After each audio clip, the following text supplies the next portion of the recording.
We are Iceborne, ladies and gentlemen. We're in the DLC, and oh boy, a learning experience to say the least. There are things that happen when you move into a game's DLC that become very apparent very quickly, and honestly, the start of the DLC was a little disappointing. Don't worry, we're getting to the good stuff. So I want to talk you through that, and then the lessons that the game quickly tried to be like, you need to rethink what's going on here, because we have when I get my analytical mode on, which we're known for a lot of things, is that I can clearly see the devs are like, all right, we're not super happy with how that works out in the base game. Also, people are loving our game, that's fantastic, but they also have access to a ton of stuff, and we need to like counter that stuff. But at the same time, there are going to be new players, because one of the biggest things I got told when I installed the base game is like, don't use the defender gear, because they introduced this really high level armor. They gave it you straight away to get through the base game as quickly as possible and just squash all the enemies, so you can then get to Iceborne, which is like the current version of the game, and it's the like it's like the definitive version, I guess we can say, because the next thing we're going to do is actually a different game entirely. So for me, I maybe had a different let me be clear on this. I had a very different experience to anybody who played Monster Hunter World when it was current, and then, you know, did well, took their time with it, and played a bit of the post-game, because there's lots to do in the base game that you can continue to do, and then moved into Iceborne. And a very different experience to people who were like, oh, Iceborne's out, and used Defender armor and got straight up there. And so that's the experience I had, very compressed, ultra compressed. I talked about this yesterday with doing the post-game, is that we compressed months worth of content down to like a few hours, which leads to a lot of problems in a game that is designed around you going and farming stuff and getting options. That's it. It's not about like collectathons. It's about having options. Like I can be immune to paralysis or immune to poison, or I can use a weapon that is designed specifically to counter or to exploit the weaknesses of certain enemies. I had one weapon, which was my nerd axe, which was a very, very good axe. But very quickly it became apparent as like, yeah, but you should have options. So how did Iceborne start? It started with a nightmare for me, actually. It was about Legiana, which they call Legiana in the game. It's Legiana. They're migrating. And as we all know, hopefully we learnt this as children, when the birds start migrating at the wrong time and you see the birds all gathered together and leaving in the sky, bad things are coming. One of the earliest warnings of very natural disasters are the fact that the birds skedaddle. They get the hell out of there real fast. If you see the birds are suddenly leaving, you should probably leave as quickly. Follow the direction they're going, unless it's out to sea, because something bad's coming. And so the birds are migrating. The Legianas are migrating. There was a cutscene that played here because it introduced all the characters. There's like a big cinematic about going to the new world. There's an old world, and then there's the new world, and then there's the new world. We're going to the new world, the frozen world. Immediately, though, the cutscene had all the Legianas in the sky getting attacked by something, but it kind of looked like a Legiana, so I didn't really see the difference. And so we eventually arrive at the ice area, the new map for the DLC, and immediately my thoughts went mechanically like, oh no. Are we going to be, like, slowed constantly because we're in snow? And it's going to be, like, fighting in the water? I'm going to have to get, like, mobility legs again and things like that. I was like, uh-oh. A little bit, actually. A little bit. So the gimmick immediately thrust upon you is that it's so cold that it's an environmental condition that we've dealt with in the past.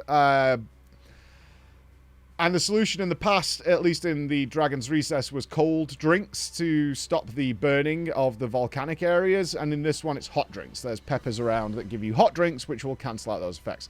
However, I would guess, at least based on how this early game played out and did continue to play out for the first day, and I haven't really found a hard counter to it yet, is that they felt like stamina just wasn't a big enough issue in the base game. And they wanted to do something about that to make you care about this resource, which should be important. I totally get where they're coming from. It should be important. But it wasn't a big enough issue in the base game as the limiting factor. So you have, not only if you are not under the effects of a hot drink is your stamina is kind of screwed, but nearly every enemy here coats you in ice and frost, which also dramatically reduces your stamina. And makes it very ineffective. It was a constant issue throughout the day. Is like you needed to do lots of maintenance And it was the first time I considered bringing rations with me, because although I did notice in the base game that eventually your stamina bar would start draining the longer you're out, or it just reduced its max gauge, I never needed rations. It never got so bad that I needed that, which is probably what the devs were thinking as well. And like, we have this resource and people just aren't using it. So now I was like, okay, I kind of need to bring rations with me. I did make a totally new loadout, and I'm still configuring this for being out and about in the ice area. And in fact, that's one of the lessons the game kind of thrust upon me, is I now have so much gear to bring with me when I'm on a hunt that I need separate loadouts, which are like, I need to just go out and sort of like get materials, because there's obviously all new materials in the DLC. And one of the first things I actually did was just pick things up to figure out what the new materials were. New mining outcrops and new herbs and things like that, and new potions maybe. And then a totally different one, which is actually like an empty inventory to go out and collect things. And then another one, which is like, I'm actually going to fight something, and that takes up nearly every space of my inventory. You need to go out prepared fully to actually combat things, because you need so many tools and things to be out in this world. You need your hot drinks, you're going to need rations, you're going to need some backup food probably, you're going to need ancient potions, max potions, mega potions, normal potions, you're going to need flash bugs, you're going to need trap making equipment, you're going to need nets, you're going to need a couple of traps that you bring with you, you're going to need I found a really good usage, and one of the changes I decided to make in this DLC is I kind of, it became more and more apparent that all the bosses, all the monsters, the big monsters, will actually specifically, they do a runaway, which we've seen many times, but they go to very specific arenas. Like if you catch them roaming around in between areas, because they'll just, when they're not fighting you, they'll naturally path around. They'll fight for like 10 seconds or something, and then they'll very quickly run to a very specific arena. And every arena, I think, has some sort of environmental element which will allow you to do something cool. Because ultimately the game wants you to have fun, which is why it's such a joy to play. And they need like specific battle arenas where you can do cool stuff. And so I spent the first messing around in the first map, the Hoarfrost Reach or whatever it's called, checking the arenas, like, what can I do here? And I found some cool stuff. Like, if I get flame ammo for my slingshot, I can melt the icicles in the roof, and they'll constantly drop damage down. It's not a lot. It's like 30 damage if you can get the enemy under there. So that gives you the opportunity to, like, trap the enemy under there while the icicles are falling. That's just a ton of bonus damage that's just happening on top of it. And that if you activate them all, they'll just and fight in that area, and they'll just roam around and constantly take, like, ticking damage. So it's like a more advanced poison. Most of them now have some sort of hill to slide down so you can jump on its back. I'm still unclear, even at this point, how jumping on the back works in terms of its internal cooldown. Because you could do it, I've been working under the idea that you could do it once per switch of where the enemy is. Once first battle arena change, right? So when you get to a battle arena, you could jump on its back and then go to the next one, and you can do it again, but you can't do it twice in the same area. But sometimes that doesn't work either, and sometimes it just doesn't connect, even though you think it should. And then other times you'll be miles away, and it just will connect. So what exactly the mechanic is, what's the background of that, I don't know. Whether it is doable more than once, or whether it has like a 2-minute internal cooldown, and then you can do it again. I don't know if there's like a notification for that, not that I've noticed. But I talked about being disappointed at the start. I was disappointed because when I came into the DLC, I was like, all right, I really hope that this is fresh monsters, that they've like seen how people play in the base game. Now we're going to turn it up a little bit. And not just reusing the old monsters in a new way. Okay, so the first monsters you fight are reused. There are some different ones roaming around, but the first thing it wants you to do is kill, it's a snow shark, but it's the fish boy from the base game, but now he's in snow. I was like, that's kind of fun, because you see the fin going around, and he's like a snow shark. I was like, okay, the animation on this is really cool, but it is just the same mob that we fought before, so no issue. And then the next one was Toby is back, but Toby is now a snake. He's got a snake head, and he poisons you. With a devastating poison, actually. Like, fighting Toby was not my most fun encounter in the base game, but it was fine. He did paralysis there. This one barely did anything to me unless he landed the poison, which obviously on your first fight he's going to do on occasion. And it literally took me from, like, if you got hit by that poison, you would go from, say, 50 or 60% to dead before you could drink an antidote. I was like, oh my god, this thing is brutal. He didn't do anything else. Like, his normal damage was terrible. Like, then if he landed this poison, I was like, okay, you just kind of die. This thing is brutal. But again, a reused enemy, and I was like, all right. I then bumped in. I started to explore a lot more because it changed up the quest structure. I think people probably got tired in the base game of like, I did one thing and then I get this like long cutscene of evacuating the area, and I'm new and I want to explore a little bit more. And basically this time they were like, okay, you did it, and it just carried on. It was like, you can leave whenever you feel like. I was like, that's a much better system. That's really cool. So exploring, I bumped into like a mammoth thing. That was fine. And then the next quest was to kill the mammoth thing. Again, wonderful animation. I love that this thing like made a snowball to chase you with. That was really fun. He also at one point, I believe, ripped up a tree and started hitting me with the tree. He like attached the tree to his horns, like he skewered the tree, the trunk of the tree, and then just started swinging at me, so it made his hitbox much wider. That was kind of fun as well, and not difficult.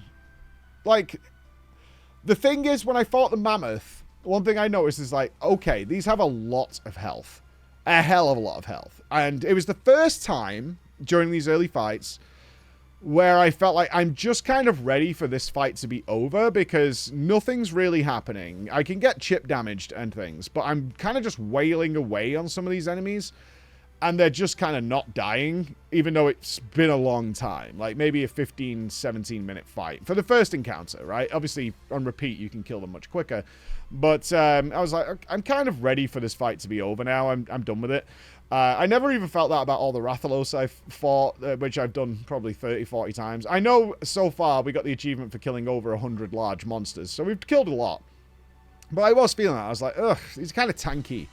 But that also in this game means, is it telling you your damage is bad? Like, you need more damage. Your weapon is bad, your gear setup is bad, your gem setup is bad, blah, blah, blah. So picking things up, one thing I noticed immediately is, similar to what you'd have in an MMO and a new season, is a dramatic increase in the power of armor. So I think my fully maxed out nerd armor gave me like 70 defense. The basic bog standard armor of the DLC is like 130, which is like nearly double. And I was like, oh, okay. This explains why I'm kind of getting hit for like 70% of my HP every time I do something. So I had to make a call then, which is I hadn't killed enough DLC monsters to like build a set of armor, but I could make bits and bobs from like the metal I'd farmed, some bones that I'd found, a couple of the monsters I killed. So I was like, I think I need to make a kind of scuff clown suit here, which is just a mishmash of everything that's got reasonable bonuses on it, just to like get that defense more than doubled, so I'm not just getting clapped into the floor by any random attack. And so I did that, and I was like, I kind of need a new weapon, because our damage is tragic. My combos are not perfect. I'm aware of that. There's some... this is a game that I know if I was to YouTube it, there would be extreme guides on purely optimal DPS combos, especially with the switch axe, with like perfect switching, managing everything, which is a thing, but I'm feeling it out myself. You understand, right? So yes, we will be doing inefficient DPS. I'm no doubt aware. And it's something you constantly work on as you're progressing through the game, is like, what is the most suitable approach here to get the best damage out? Like, I think my Y attack, I'm playing on Xbox controller, is like the most powerful attack that I can see, and then things like that. Either way, I then got to Master Rank 3. And the game gave me a quest. This is going to be the crux of today. So at this point, I wasn't, like, ecstatic with the DLC. I'd seen some new animations, but essentially the movesets and what the bosses did was the same as the base game. In hindsight, before we get into where we ended up, which was the most difficult fight I've done in the game so far, this was wise by the devs. Is like, let's get you comfortable, let's get you into the environment. We're trying to teach you the new map layouts, the new battle arenas, the new way stamina works. We're trying to teach you all these things, so we're going to give you bosses you're pretty comfortable with, and should either, if you're new and you've used defender armor, this will be your first sort of real encounter, I would guess, with a proper monster, and therefore you'll have to get to grips with how these things work because you crushed them in the past. If you're a seasoned player and you're looking forward to getting to the juice of the DLC, you'll clear these things very quickly, and then you'll move on. So they give you this, like, couple of hours of accommodating everybody. A difficult task for any game development team is like, we're going to have new players who've never really had to do a super challenging encounter and probably maybe use this very powerful armor and didn't deal with things like Lunestra and Black Diablos and all these things, which are harder than the like Elder Dragons and the story mode bosses. So they need that learning experience. On the other hand, we're going to have seasoned players who don't want to mess around with this too much. So how do we do that? So they reuse the old bosses to have that early learning experience and to make a quick path for seasoned players. So, okay. Then you hit Barioth. Now, here's the thing. I found Barioth exploring the new area early on, but I had just fought a couple of monsters already, so I had no resources left. I had, like, no potions left, no traps. So I had a good go at it, and I was like, oh, I think we can beat this. But I'm kind of out of resources. So we'll come back and we'll fight this thing later on. It just made more sense. It's like, I'm probably going to die here because I've just got nothing left, but felt pretty confident about it. What a mistake that was. Wow. The overconfidence and the slow, insidious killer, I suppose, is what we could say here. Because I then got the quest to go and kill Barioth, and so confidently did I stride into that fight. This was the hardest encounter I've done in the game so far. Which might be, I don't know. Again, doing a blind run, I don't know whether like people are like, Barioth, really? And especially people have a very different memory, which is always really fun, of what their starter experience was like versus where they are now, 600-700 hours in, right? Like, you could clear this boss in seconds. Or perhaps they were so good when the DLC came out because they'd already played that for several hundred hours or whatever, that they just didn't have much of a problem with this. Remember, I don't have that experience. We're currently 60 hours in, maybe 55, something like that, to get to here. And so I went against Barioth. This thing is just brutal. Absolutely brutal. Not only can he entirely shatter the area completely, so the point it collapses and causes like an avalanche that drops you miles away from him down chasms. He is ultra fast. His attacks constantly drain your stamina. And put you in a situation where you have to use, like, berries to clear the debuff. Otherwise, you just can't fight him because you need to be on the move. He has several attacks that can't be avoided even if you time it exactly when you're supposed to be. You simply can't move far enough away from them. He's got a Frost Breath attack that unless you're already kind of pre-running, so you have to learn the boss pattern that if he's at this position, because he's... The biggest issue I found, actually, with Barioth is he's so large and so agile and so quick that his simple leap back when you hit him once could put him 100 yards away from you.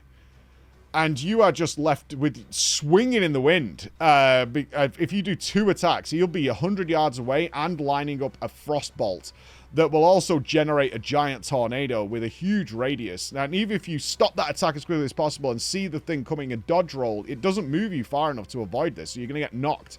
And then he's going to leap at you that 100 yards in a split second and be on top of you and swing at you wildly. His side charge hitbox is kind of like the Titanic. Like, on all the base game enemies, if you were, like, tucked into sort of the neck, shoulder area, and they were doing a side attack, you could easily sidestep to avoid all that damage. Not with Barry. Well, we call him Barry White, because we had Barry... Everything starts with B in the start of the DLC. There's, like, Bandos, Bobby, and Barry, who roam the frozen waste. So this one's Barry White, but I'm going to call him Barry. He does so many things that just toss you around like a rag doll. And... still has, if you get a little unlucky, or mainly what I found is it took, at least with where my character was at this point in the game, a single misplay and you're dead. And that misplay can be that you goofed with your switch axe rotation or whatever, so it did a reload animation, you're dead. If your stamina did drain fully to the point that your character needs to rest, you're dead. If you get stunned, you're very likely dead. Like, you can get lucky and your cat will just sprinkle, like, will come over while you're stunned and, like, top your health up. And the biggest thing that I saw was very Dark Souls-esque, actually, with certain bosses, and seasoned Souls vets will know what I'm talking about. When you attempt to heal, the boss becomes infinitely more aggressive. And you know when you've pressed that Estus button, you know that the immediate reaction of the boss is going to be on top of you, killing you. And in many occasions, fighting Barioth, I was like, I'm on 30% HP. I need to heal up somehow, and I have the resources. So I'm going to try and find a position to do that. And you will spend some time healing up and then immediately be knocked back down to 30% HP and have achieved nothing. And it's one of those occasions where you're like, do I need to be thinking about regenning HP here naturally with trying to use the cat or something else in some sort of a bonus where you gain HP while attacking, because I've achieved nothing and I'm just getting brutalized and passed around and tossed around like a prison soap. It's not that it's not fun, but it's relentless. It's brutal. So I came back with my tail between my legs. I was like, right, I need to be fully prepared. I need like demon drug, armor skin, max potions, ancient potions. This is when I built my loadout, which was like, I need a proper hunting loadout now. And went at it. I fought Barry for 49 minutes and 38 seconds. And lost. I fought this boss relentlessly for 50 minutes. As the timer kept telling me, he's like, you've got 1 minute left. And I had got him. The particular cruelness of Barioth is his nest is in a specifically designed battle arena where he has ultimate advantage over you and you can do very little to stop it unless you have got there with a lot of traps. I mean, maybe I just switched to a pure capture format at this point, because dealing with the last 20-30% of the bosses, if the arenas are going to continue to be in an environment for the final showdown when they're generally permanently enraged and it suits every one of their movesets to the point that it makes you almost unable to hit them in normal play, at least with my melee build, then we're going to have a problem going forward. Because what it does is it puts Barioth in a very tight corridor, a very long, tight corridor where his leaps and his hitbox is enormous. You can't even get into the sidestep him. And he also can cling to the walls, so you can't hit him, and jump down at you and swing and do all sorts. You basically are just in a meat grinder for him, unless you bring him down very quickly, which is why I was mentally fried. Like, I have fought... In my history of gaming, I have done some incredibly difficult boss fights. At most, they usually take 20 minutes of intense focus, and then there's kind of a break, and you can do something else, or there's some downtime. On occasion, in other very, very hard games, which would be Souls-likes, I have fought some bosses that have taken longer. I'm trying to think of what was... Like, Malenia, but even Malenia, I think, was maybe 15 minutes per try with a break in between. This was 50 minutes. It's a long time to be fighting this boss, especially having to keep full focus, perfect sidesteps, perfect dodges, resource management, knowing where to pick things up along the way, moving between different arenas, trying to utilize them. Not all the arenas were great, like some were swing and flash, which doesn't help because he can leap up and knock you off as soon as you like grapple up. So you're supposed to be able to grapple up and swing and land on his back, but then he's very specific swing position, and he can then, if you're up there, he just jumps up and knocks you down anyway. Flash, which has been such a staple of my arsenal, just like blinding the enemy has been such a staple to get some damage in, but he's so big, his hitbox is so deadly, that when you blind him and he just swings wildly, it's more dangerous than when he's playing normally in a lot of occasions. There are some benefits to it, but Christ, you just end up like, oh my god, he's just hitting me everywhere. It's like hit once and move because he's going to attack that area. So 50 minutes, I put the controller down and I was just like, I am fried, and we fought this boss. I will say the glory of the game is it didn't feel like 50 minutes.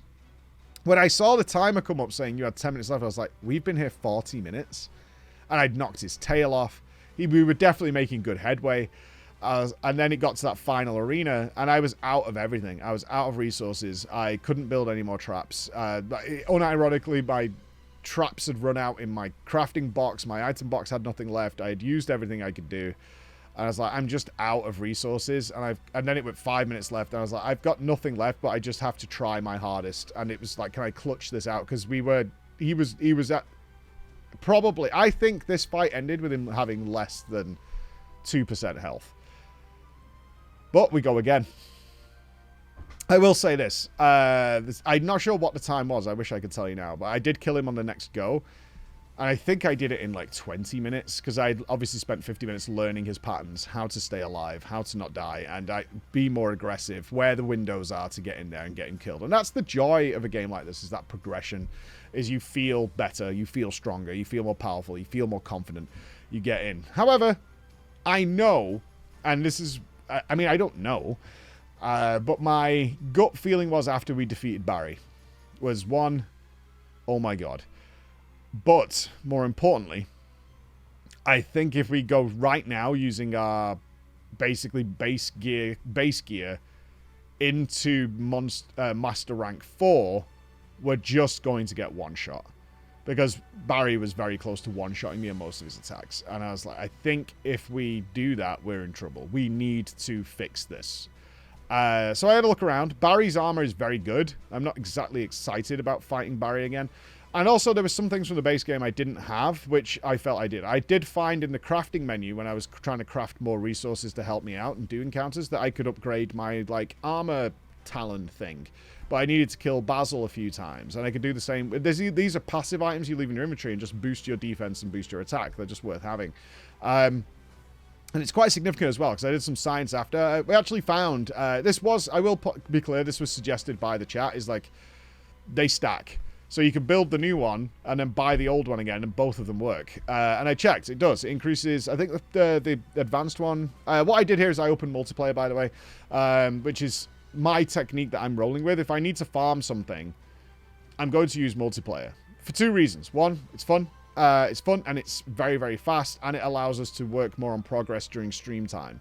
That's a win-win in my eyes. Like, farming Barry over and over again and doing multiple 20-minute fights just to get the armor so we can move forward with the story isn't super exciting to me. If I can cut that down to like 3 minutes and just have everything done and move forward, great.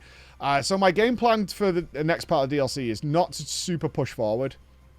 I need to get some real armor.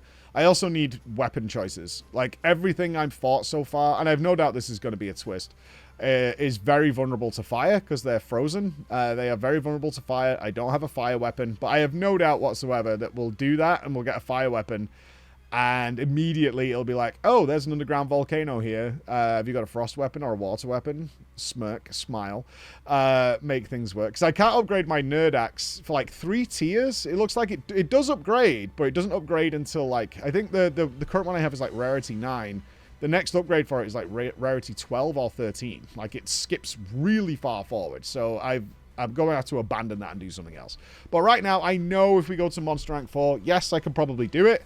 We've overcome these kind of challenges in the past, but it's probably a massive waste of time and less fun than doing some of the other stuff. Because I will say this, I had to do I was a little sad to see redone Toby. And then the game told me to do redone Bird and redone Inflatable Rat, Nightshade Rat and something else. These were really fun. Super, super fun. Like, actually had a blast with these. They were much better versions than the base game version. I was like, this is fine, actually. Yeah, reusing the old enemies, whatever, but actually making them super fun and way more interesting. Totally down with that. Having a sleep cloud mechanic that moved around and things like that was awesome. I one-shot them and had fun with them. So, overall, extremely happy and overcome...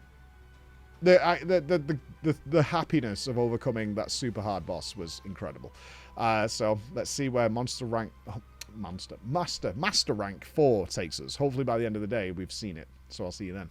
Bye guys.